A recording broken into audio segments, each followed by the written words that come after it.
안녕하십니까. 마스크 포워더입니다. 좀 어두워서. 네. 목요일입니다. 뭐, 한 주가 거의 다 갔고요. 연일 미국 주식은 불장이고, 한국은 끝을 모르고 떨어지고 있습니다. 그래서 오늘 아침에 뉴스 보니까 뭐, 레버리지로 해가지고 이렇게 떨어졌을 때, 최대한 사가지고, 저점이라고 생각하고 사가지고, 이제 반등을 노리는 투자가 요즘 뭐, 유행이라고 하더라고요. 그래서, 뭐 그런 상황이고, 오늘은 좀 다른 얘기를 또 해볼까 해요. 뭐 저번 해초리 반응이 굉장히 안 좋았는데 구독자 수보다 영상 수가 비슷해지거나 더 많아질 것 같습니다. 네. 그래서 어차피 인기도 없는 거, 그리고 뭐 제 나름대로 이렇게 얘기하면서 또 제가 하고 싶은 얘기도 하고, 뭐 보시는 분들은 몇 분 안 되시지만 조촐하게 또 오늘도 헛소리를 한번 해보겠습니다. 오늘은 물류 얘기는 아니고 아, K컬처? 요즘 뭐 K드라마, K컬처 어쩌고 저쩌고 계속 유행이죠. 사실 제가 어렸을 때만 해도 상상도 못하는 일들인데, 저뿐만 아니라 저보다 윗세대 분들도 사실 이런 일이 있을 거라고는 상상도 못할 거예요, 아마. 못할 거고, 뭐, 왜 이러냐라고 그렇게 얘기하시는 분도 있어요, 제 주변에 이제, 제 친척분이신데, 이모부신데, 미국에서 오래 사셨어요. 이제 의사신데, 그분이 요즘 왜 이렇게 한국이 인기냐고, 뭐 정상 아닌 거 아니냐고 막 그렇게 얘기하시고, 그분은 워낙, 대부분 이제 이것도 일반화인데, 또 이거 조회수 떨어지거나 또 고소당하는 거 아닌가 싶은데, 미국 유학 갔다 오신 분들이, 미국에서 사신 분들이 그런 게 우월한 게 좀 있어요. 그래서, 대한민국은 미국 속국이다처럼 얘기하신 분들도 있어서, 하여튼 그분은 그렇게 얘기하시는데, 뭐, 그건 개인적인 생각이신 거고, 하여튼, K컬처가 굉장히 유행입니다. 그래서, 뭐, 블랙핑크 로제? 제가 잘 몰라요, 사실. 블랙핑크는 아는데, 얼굴도 모르고 잘 유명한 가수라고 하더라고요. 그래서 로제가 부른 아파트. 브루노 마스는 압니다. 브루노 마스는 워낙 유명한 가수라 아는데, 사실 제가 개인적으로 저는 한국 음악을 듣질 않아요.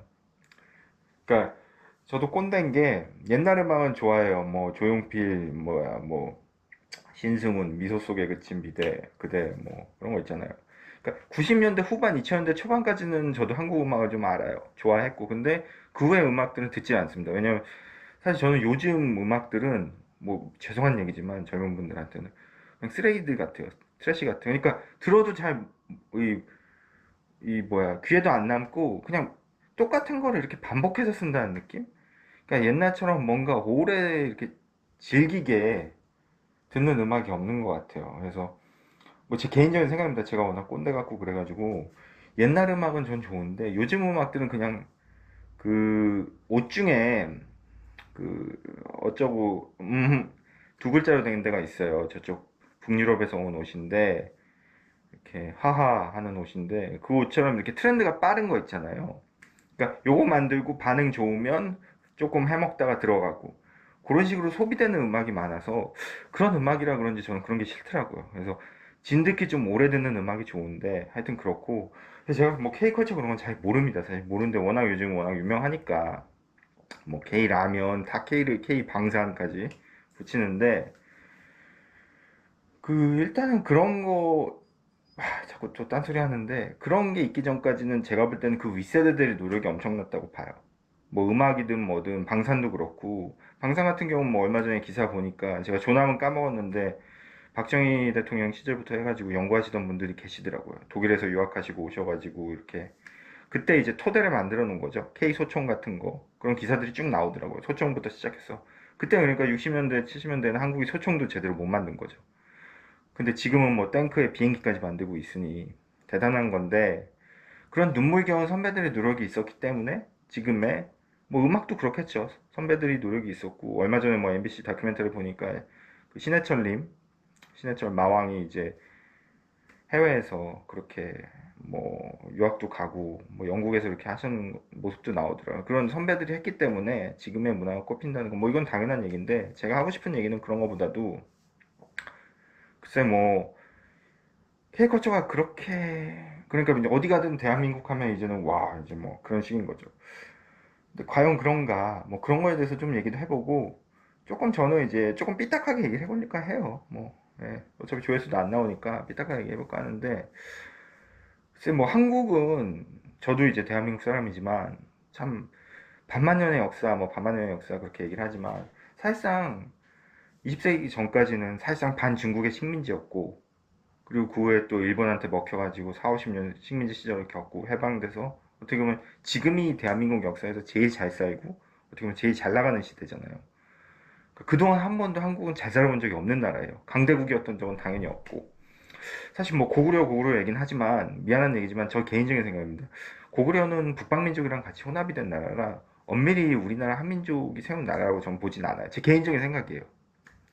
북방민족이랑 중국이랑 여러 민족이 섞여서, 그러니까 마치 로마처럼 다양한 민족이 섞여가지고 이렇게 만든 나라라서 저는, 그러니까 이런 얘기하면 또 막 고소당할 것 같은데 어디 역사학회 그런 데서 관심도 없겠죠 어차피. 그러니까 중국에서도 저렇게 시비 거는 이유가 물론 뭐 걔네들은 동북공정 때문에 저렇게 뭐 무조건 자기네 거라고 우기니까 그런 것도 있지만 100% 우리나라 사람이 세우는 데다? 저는 그렇게 생각하지 않습니다. 백제신라는 달라요. 남쪽은. 고구려는 여러 민족이 섞인 나라 아닌가. 기마민족부터 해서 몽골 뭐 그런 민족이 많아서 개인적으로 저는 완벽히 대한민국 우리나라라고 생각하진 않습니다. 우리나라 역사랑 섞인 역사지. 그리고 역사가 뭐 다 그렇잖아요. 쳐들어와서 섞이고 하는 거기 때문에 그걸 그렇게 지금 심하게 따질 필요는 없다고 보고, 여하튼 무슨 얘기 했다가 또 여기까지 왔는지 모르겠는데, 하여튼 무슨 얘기를 했죠 근데? 그러다 보니까 그 뭐야, 이런 K컬처를 보면서 제가 드는 생각은 우리가 이렇게 너무 교만한 거 아닌가. 그러니까 사실은 인생이라는 게 올라가는 게 있으면 내려올 때가 있거든요. 그러니까 얼마 전에 뭐 작년인가 한국이 이제 선진국에 진입했다고, 선진국 진입인가 뭐 그런 지수가 나온 영상인가 뭐 뉴스인가 있는데, 사실 저 개인적으로는 선진국이 되면 안 좋은 게 국제적으로 이렇게 서로 분담해야 되는 그런 금액이 많아진다고 그러더라고요. 한마디로 돈이 많이 나가야 되는 거죠. 근데 중진국이나 후진국일 때는 혜택이 많대요. 뭐 여러 가지 면에서. 그래서 저는 오히려 중진국에 좀 오래 있는 게 나쁘지 않나. 왜냐면은 한국 사람들이 지금 사는 수준은 제가 볼 때 일본이나 독일보다 더 낫습니다. 제 개인적인 생각이에요. 왜냐면 뭐 이런 사회적 인프라나 병원이라던가 이런 게 너무 잘 돼 있어요. 근데 문제는 그런 것들이 수도권에 다 치우쳐져 있는 거죠. 근데 지방도 지금 내려가 보면 내려가 뭐 지방에 사시는 분들도 계시지만 크게 나쁘지 않아요. 인프라가 한국이. 서울이 너무 잘 돼 있는데 상대적으로 서울에 비해서 지방의 인프라가 조금 그런 거지. 독일이나 일본, 뭐 미국 이런 나라에 비해서 전 결코 뒤지지 않는다고 생각합니다. 병의원 서비스라던가 행정 서비스 인터넷으로 이렇게 많이 되는 나라 없어요. 저희 독일에 있어봤지만 그런 면에서 이미 선진국이지. 사실 이게 수치상으로나 명목상으로 이제 선진국이 필요까지는 없다고 생각을 했는데 선진국이 이미 됐으니까 그건 뭐 제가 어쩔 수 없는 부분이고 당연히 뭐 제가 신경 쓸 부분은 아니죠. 다만 그런 부분이 있기 때문에 조금은 이게 이제는 내려가야 될 걸 생각해야 되지 않나 싶고, 최근에 이제 K 방산 뭐 K 어쩌고 저쩌고 그래서 엄청 그런 게 많은데, 제가 이제 가끔 가다가 이제 모임이나 네트워크 모임 같은 데 가면 여러 나라 이제 딴 데 대리점 포딩에서 사장들이나 관련 사람들을 만나서 하는 얘기가 있어요. 뭐 일 얘기는 대부분 안 하죠. 그냥 이런저런 얘기 하는데 일본 사람들 만나면 하는 얘기가 그런 얘기를 많이 해요. 또 이렇게 되면 또 제가 친일파라고 욕먹을 것 같은데, 저는 이제 일본 사람들의 그런 장인 정신이라던가 뭔가를 오래 끈기 있게 하는 거를 되게 존경하거든요. 그런 문화가 한국은 많이 부족한 것 같아요. 근데 이제 문제는 장단점이 있는 거죠. 그렇기 때문에 일본은 변화가 느리기 때문에 그런 변화에 대응하지 못해서 뒤처진 것도 있고 그렇잖아요. 우리나라는 대신 변화가 빠른 대신에 그런 분야가 강한 데서는 당연히 두각을 내지만 은근히 오래 해야 될 거에는 약하잖아요, 한국 사람들이. 뭐 냄비 근성 그런 얘기도 하고. 근데 실제로 냄비 근성이 있는 것 같긴 해요. 왜냐하면 뭐 불매 운동도 뭐 여러 가지 정권이나 그런 거에 따라서 달라지고, 특히 뭐 어디야 유니클로 이제 이거 상표면 얘기하면 안 되는데, 유로 들어가는 옷은 저도 가성비가 좋더라고요. 왜냐면 저는 비싼 옷을 사 입을 돈이 없기 때문에 1, 2만 원짜리 옷도 팔고 그래서 되게 좋더라고요. 품질도 좋고. 그래서 자주 가서 사거든요. 뭐 자주라고 해봤자 1년에 한두 번이지만. 그래서 거기 사장이 뭐 그랬다면서요. 한국 사람들은 뭐 얼마 안 갈 거다 이 불매운동. 근데 실제로 얼마 안 갔잖아요. 그러니까 일본을 가고 안 가고를 가지고 뭐 저 사람은 친일파니 뭐니 그렇게 나누는 건 말도 안 되는 얘기죠. 왜냐면 그 일본 가시는 분들이 일본이 좋고 볼 게 많고 가성비가 좋으니까 가는 거지. 뭐 그분들이 매국노고 외국자고 그런 거랑은 전혀 상관없는 거거든요. 여행 가는데 왜 거기다 그런 걸 뒤집어 씌우는지 모르겠어요. 여행 가는 건 가고, 일본을 비판하더라도 일본을 놀러 갈 수 있는 거예요. 일본을 비판한다고 해서 일본을 가지 말라. 그건 아닌 거죠. 여행은 따른 거죠. 그러니까 그런 거 갖고 싸우는 건 너무 유화적인 발상인 거고, 제가 드리는 말씀은 배울 건 배우고, 우리가 조금 다독일 건 다독이고, 반성할 건 반성해야 되는데, K컬처나 K문화에 가려져가지고, 무조건 대한민국이 하는 거는 옳고, 좋다. 이거는 자만으로 올 수 있다는 거죠. 그게 칼끝이 돼가지고, 우리 목을 겨눌 수 있다는 거예요. 대표적으로 우리가 한국 사람들이 끈기가 없는 부분은 상대적으로 일본 사람에 비해서 부족하다고 생각하거든요. 그거는 개개인의 문제가 아니라 나라 전체의 분위기가 그렇다는 거죠. 제 얘기는. 뭐 한국 사람들이 끈기가 없다는 게 아니라 나라 전체의 분위기나 사회적 흐름이 끈기가 없는 건 상대적으로 일본에 비해서 끈기가 없다는 건 맞는 거죠. 그러니까 예를 들어서 소부장이라는 건 뭐 얘기 많았었잖아요. 무역 뭐 안 좋을 때 몇 년 전에. 근데 소부장이라는 거는 제가 볼 때는 그래요. 뭐 무슨 엄청난 대단한 기술이 있는 것도 소부장이 있죠.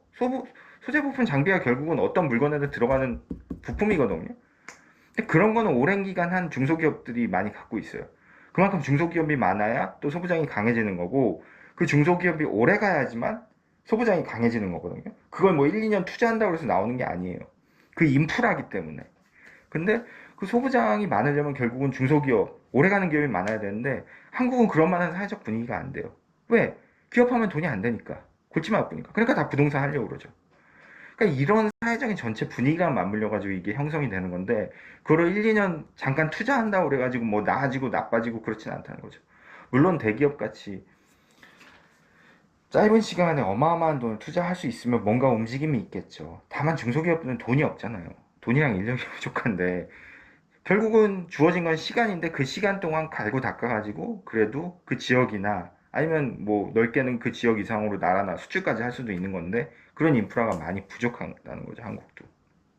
뭐 그런 면이 있는 것 같고, 또 하나는 제가 볼 때는 사실 그래요. 뭐 음식이나 K컬처나 K문화 그런 게 저도 이제 외국에 오래 있어 봤지만 사실 저는 개인적으로 뭐 독일이나 영국 음식 싫어하거든요. 맛도 없고 느끼하기만 하고. 그거 한 번 가서 여행 가서 한 번은 먹을 수 있겠지만 그거 계속 먹으라면 전 못 먹을 것 같아요. 맛이 없어서. 독일 가면 소세지랑 돼지고기만 있고 영국은 감자랑 뭐야 해시 브라운인가 뭔가 그런 것만 있고 맛 없잖아요. 영국이랑 독일 음식. 마찬가지로 다른 나라 문화를 받아들여가지고 긍정적으로 이걸 한다는 건 쉬운 게 아니에요. 다만 요즘 이제 K컬처는 여러 가지 미디어라던가 영화나 음악이랑 섞여가지고 한 거지, 우리나라 음식이 전 세계에서 제일 맛있다? 이건 말도 안 되는 얘기죠. 왜냐면 나는 한국 사람이고 한국에서 태어났고 어릴 때부터 입맛이 한국 입맛이기 때문에 한국 음식이 맛있는 거지, 그리고 딴 나라 음식이 싫어하는 거지. 제가 영국이나 독일이나 미국에서 태어나서 어릴 때부터 그 나라 음식을 먹었으면 그 나라 음식이 제일 맛있었다는 거죠. 문화에는 이제 음식이랑 뭐 그런 게 다 포함된 거잖아요. 문화라는 거는 상대적인 거기 때문에 내가 좋다고 해서 이걸 상대방이 좋아한다는 보장이 없는 거죠. 단지 요즘 이제 한국은 아까 말씀드린 대로 미디어나 이런 거에 대해서 노출이 많이 되고 어떻게 보면 멋있게 나왔기 때문에 그런 거를 먹으러 오는 사람들이 많은 거지, 그렇다고 해서 우리나라 음식이 전 세계에서 제일 맛있다? 건강에 좋다? 이건 아닌 거죠. 그런 거에 있어가지고 뭐 다 K를 붙이니까 뭐 K 하면 대단한 줄 알고 그러는데, 사실 뭐 우리가 이렇게 독일 같은 경우 얘기를 해보면, 제가 이제 독일에 일 때문에 가서 있으면 이제 개인적인 얘기인데 제가 아시는 가까운 이모님이 이제 독일에 계셨어요.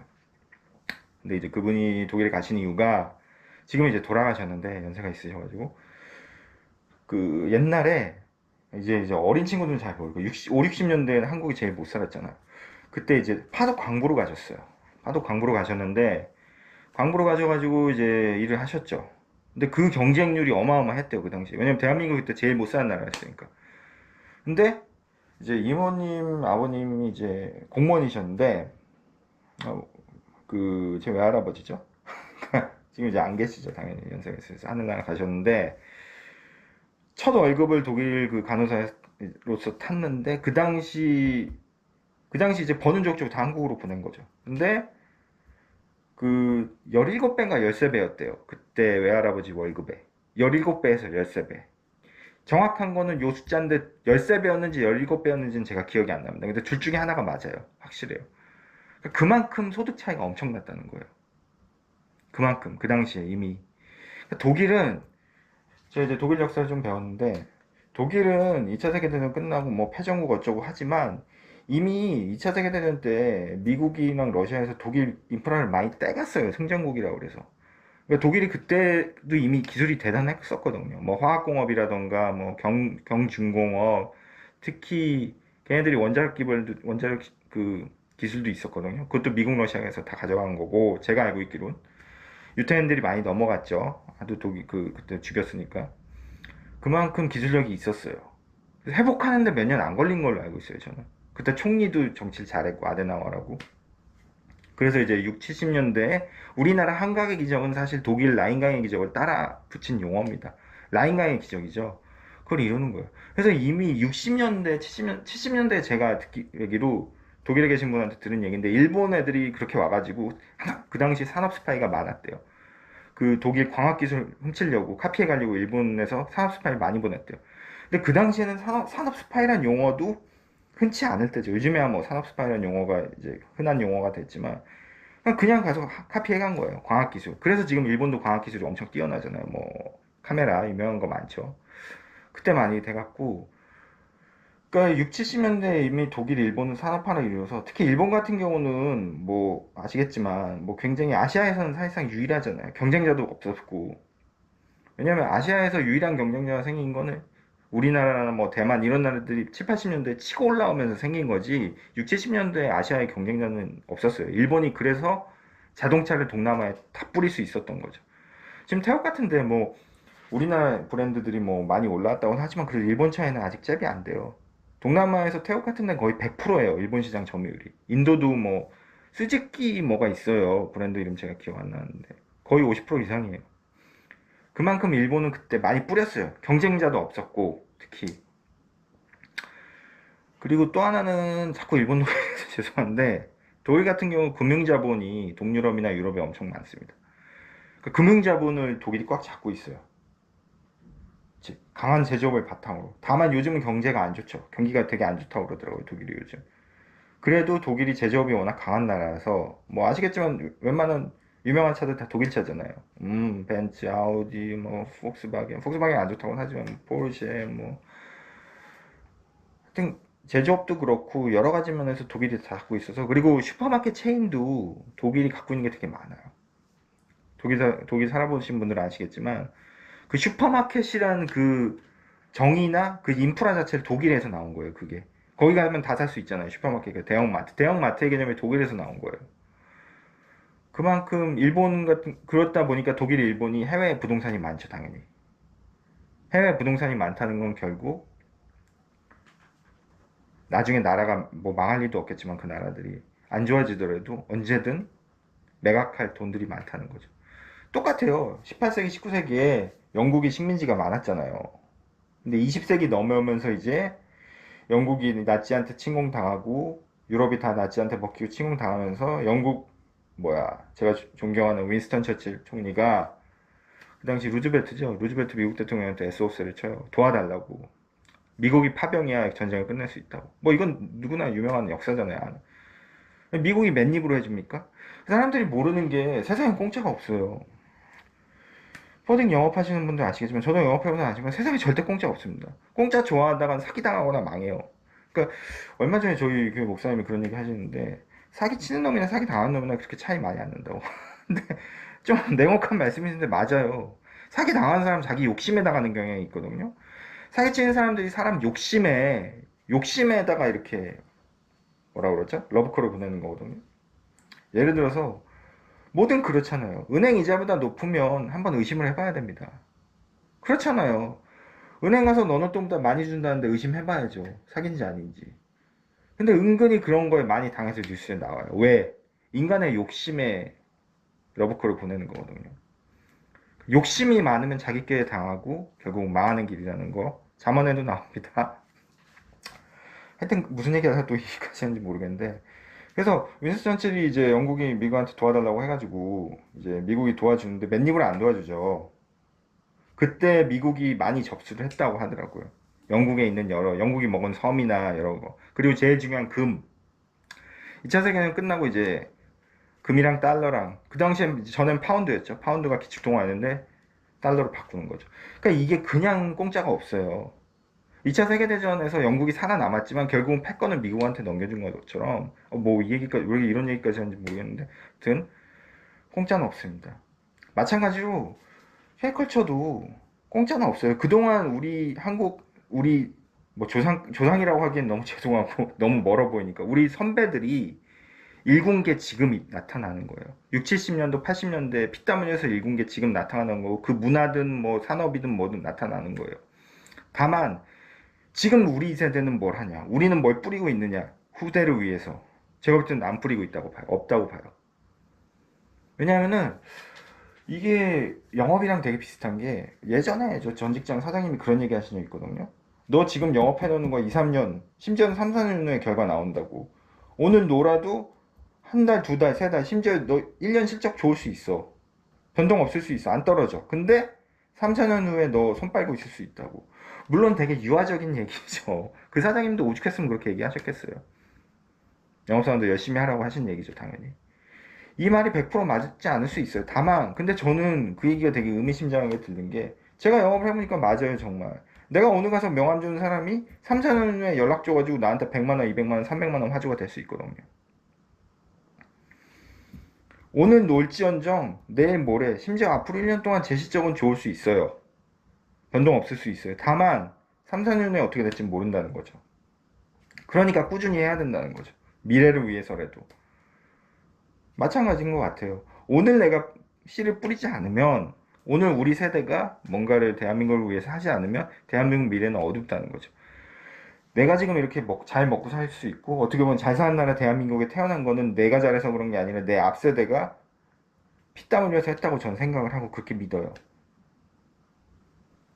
내 앞세대가 그래도 아프리카나 어디 남미같이 병신짓 안 하고 열심히 가족 위해 일하시고 열심히 나라 위해 세금 내고 그런 분들이 대한민국에 많았기 때문에 이 나라가 지금 여기 서 있는 거지. 지금 국회에 계신 분들이나 어디 지금 정치하신 분들이 잘해서라고 저는 생각 안 합니다. 제 앞세대, 저희 아버지, 저희 할아버지 세대가 열심히 사셨어요. 그렇기 때문에 지금의 우리가 있는 거지. 근데 나는 지금 뭘 하고 있나? 우리 세대는 뭘 하고 있나? 그냥 너무 K컬처에 도취돼 있는 거 아닌가 싶어요. 그 도취돼 있는 거는 우리가 누리지만 앞세대에서 한 거거든요. 제가 독일에서 근무할 때 오스트리아에서도 근무를 좀 했었어요. 거기도 한 1, 2년 있었나? 근데 오스트리아는 아시겠지만 이제 또 역사 얘기해서 죄송한데 젊은 분들은 잘 모르시니까 오스트리아는 나라가 지금은 뭐 짤츠부르크, 비엔나 이래가지고 뭐 세계에서 제일 살기 좋은 도시, 공기도 좋고 가보면 이쁘긴 이뻐요. 뭐 모차르트의 고향 그래서 유명하지만 사실 오스트리아는 뭐가 유명하냐면 합스부르크라는 걸 들어보셨는지 모르겠어요. 합스부르크란 유럽의 유명한 가문이 있어요. 영상이 자꾸 길어져서 죄송한데 유럽은 20세기 전에 19, 18, 17, 16, 15 그러니까 옛날에 일본이랑 비슷했어요. 일본도 옛날에 전국시대로 쪼개져 있었잖아요. 오락 좋아하시는 분들은 아시겠지만. 근데 전국시대 때 통일해가지고 지들이 쳐들어온 게 임진왜란이잖아요. 아시겠지만. 마찬가지로 유럽도 일본처럼 막 쪼개져 있었어요. 여러 나라들로. 심지어는 가문으로. 근데 나라나 가문, 영주들로 쪼개져 있었는데 그 중에 제일 힘센 나라랑 영주가 합스부르크랑 가문이에요. 그리고 옛날에 역사 좋아하시는 분들 아시겠지만 이태리 같은 경우는 메디치 가문이었고 근데 그 합스부르크 가문은 되게 강해요. 왜 강해냐면 뭐 결혼해가지고 옛날엔 정략 결혼 많이 했으니까 결혼해가지고도 하고 전쟁에서도 하고 땅을 많이 따먹었는데 그 지역이 오스트리아, 헝가리 지금의 지역이고 심지어는 저 멀리 영국에도 자기들 땅이 있었어요. 자기들 이제 컨트롤을 하는 거죠. 그 지역을 누구 임명해가지고 한마디로 그냥 조폭이라고 생각하시면 돼요. 마피아처럼 땅 따먹게 하는 건데 쉽게 말해 왜 이 얘기까지 했는지 모르겠네. 무슨 얘기하려고 얘기를 했죠 제가? 그러니까 그 정도로 강했던 제국이에요. 이쪽에 터키 쪽에 이제 오스만 투르크라는 영어로는 오토만 엠파이어죠. 오스만 투르크라는 그 큰 나라가 있었고 지금의 터키 지역이에요. 그런 여러 강대국들 사이에서도 또 강한 집안이었는데 나라면서 근데 이제 이 나라가 선택을 잘못해가지고 1차 세계대전 때 줄을 잘못 서서 졌죠. 그러면서 나라갈 위기에 놓였어요. 되게 안 좋아진 거죠 상황이 강대국이었다가. 근데 어찌됐든 지금 버텨가지고 유럽에서는 지금 그래도 그 조그만 나라가 됐지만 나름대로 잘 먹고 잘 살아요. 자유진영에 또 붙어서 물론 지금은 자유진영 그런 의미가 없지만 오스트리아 이쪽 위쪽으로는 다 동유럽이거든요. 어떻게 서유럽에 붙어서 살아남은 거죠. 잘. 그 당시에 이제 선택했던 정치인들이나 그런 여러 가지 변혁을 겪은 사람들이 선택을 잘한 거예요. 그래서 어렵게 살거나 뭐 이렇게 공산주의로 넘어가가지고 힘든 삶을 국민들이 이제 안 살았다는 거죠. 그걸 제가 오스트리아 분한테 들었는데 마찬가지로 선택의 문제거든요. 남한은 어쨌든 자유주의에 남아서 어떻게 미국 바지끄랑이 붙들어가지고 이승만 대통령 덕에 그렇게 해서 이렇게 지금까지 왔잖아요.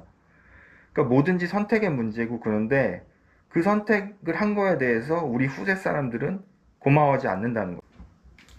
고마워하거나 뭔가 그 당시의 선택에 대해서 이렇게 영어로는 뭐 appreciate 그러니까 이렇게 되게 경이롭게 보고 좋게 보진 않는다는 거죠. 당연한 것처럼. 근데 그 당시에 선택을 하려는 우리 선택을 했던 그 우리 선배 세대들은 얼마나 많은 고민과 노력과 숙고를 했겠어요. 의논과. 근데 그런 거에 대해서 조금 그런 게 있었기 때문에 지금 대한민국에 뭐 K컬처 이런 게 있는 거지. 뭐 어느 날 갑자기 대한민국에 뻥 하고 나타난 게 아니거든요. 결과론적으로 따지면은 그 독일이랑 일본은 결국 1980년대 초에 플라자 조약이라는 걸로 해서 그러니까 뭐 절상인가요? 절상이라고 해야 되나? 그러니까 그 당시에 독일 마르크에서 지금은 이제 유로를 쓰지만 그 당시에는 이제 화폐가 통일되기 전이었어요. 유럽이 마르크를 썼고 독일은 일본은 지금도 아시겠지만 엔화를 썼죠. 그러니까 미국 입장에서는 미국도 어떻게 보면 깡패잖아요. 그러니까 자꾸 자기 나라 경제가 안 좋으니까 독일 일본이 워낙 잘 나가니까 찍어 눌러야죠. 왜냐면 미국은 힘이 세니까 기축통화국이고. 그래서 달러 가치를 낮추고 달러에 연동된 엔화랑 마르크 가치를 올렸어요. 그러면서 이제 이건 음모론인데 미국은 독일한테 통일을 시켜준 거고 그리고 일본은 뭘 해줬는지 모르겠어요. 일본은 그냥 거품이 무너지면서 되게 힘든 시간을 겪었죠. 2, 30년 동안. 그런 것처럼 올라가는 게 있으면 분명히 내려올 때가 있다는 거죠. 그러니까 저는 오히려 지금 대한민국이 되게 경계해야 된다고 생각을 해요. 조심해야 되고. 실적이 잘 나올 때 우리 영업사원들이 더 겸손하고 조심하고 더 영업을 열심히 해야 되듯이 지금 대한민국은 특히 그 구성원인 우리는 되게 조심하고 경계하고 겸손해야 되지 않을까 싶거든요.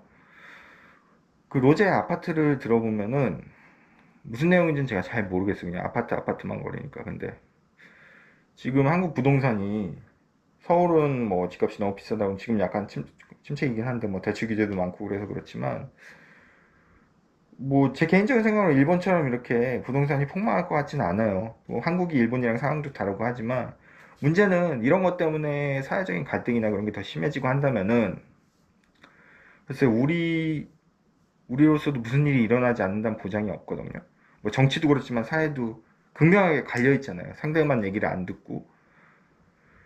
근데 이런 식으로 계속 나가다가는 우리가 나중에 우리 후세 세대는 굉장히 힘들게 삶을 살 거라고 저는 생각을 하거든요.